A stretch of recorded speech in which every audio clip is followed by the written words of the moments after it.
Kim Guadagno is Lieutenant Governor of New Jersey, where I live right now, and the Republican candidate for governor, and she joins us right now. Good morning to you. Good morning, Steve. Okay, so your opponent, the Democrat Phil Murphy, says he would block the feds from using any personal information from New Jersey's undocumented criminals. Right. He's come right out and proudly said the day he won that primary, I'm going to make New Jersey a sanctuary state.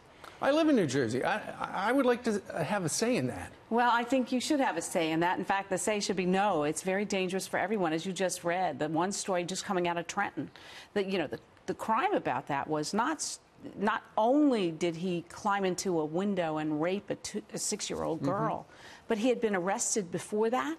Right. Illegal, undocumented alien, and let go. So he was on the street. Right.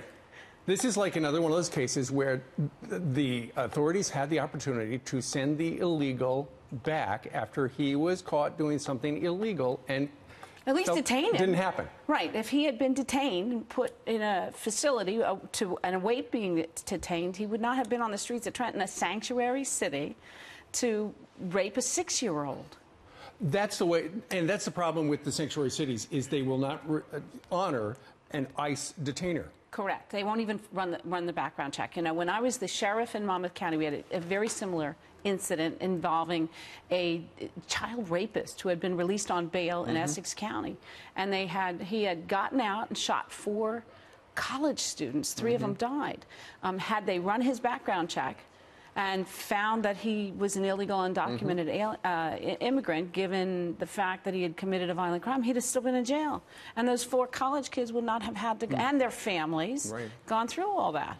You were sheriff in Monmouth County, New Jersey, which is south of where we're sitting right now. If you were made governor of the great state of New Jersey, how would you turn around these sanctuary cities? Because I know Trenton, which is across the river from Philly, Newark across the river from us, Jersey City across the river from us, all sanctuary cities, and there are a bunch of others. Well, it's easy. When you become the governor of the state of New Jersey, you take an oath to uphold the laws of the state and the laws of the United States. Right. So I would keep my oath. My opponent, of course, would break his oath. He's already said he's going to not keep the promise that he will make if he wins this governor's job. So. But down in the state of Texas, they have the same inclination that you do, and the Attorney General, Ken Paxton, has said, look, we're going to respect the rule of law, and the governor has as well, and yet the sheriff in Austin, Texas, hey, we're a sanctuary city. We're not going to cooperate. Well, you know, I think when a law enforcement officer does something like that, he's also violating his oath, because when I became the sheriff, I took an oath to uphold the laws of the state of New Jersey and the states of and the United States laws. And that's the law. The law of the land is that if you have an illegal immigrant in your state, and it's kind of obvious, isn't it? If you commit a crime in this country, you should be deported. If you're in the country illegally, it's almost a no-brainer. That's the law. Yeah, that not only is the law, but that's the way to keep people safe. So I'm kind of surprised about the sheriff in Austin, because what happens when an immigration officer comes into Austin, to take a wild example? Sure. He's not going to be able to stop immigration officers from coming in. And what happens if that immigration officer gets in trouble? Is he going to tell his sheriffs to stand down? That puts at risk our law enforcement officers. And to me, that's also equally as unacceptable. You're putting at risk the people that you're supposed to be defending in the first place. The incident is the perfect one you just said.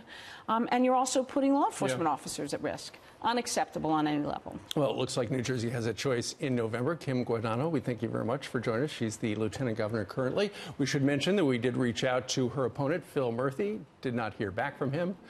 We'd like to have him on to talk about just this case. All right. Thank you very much.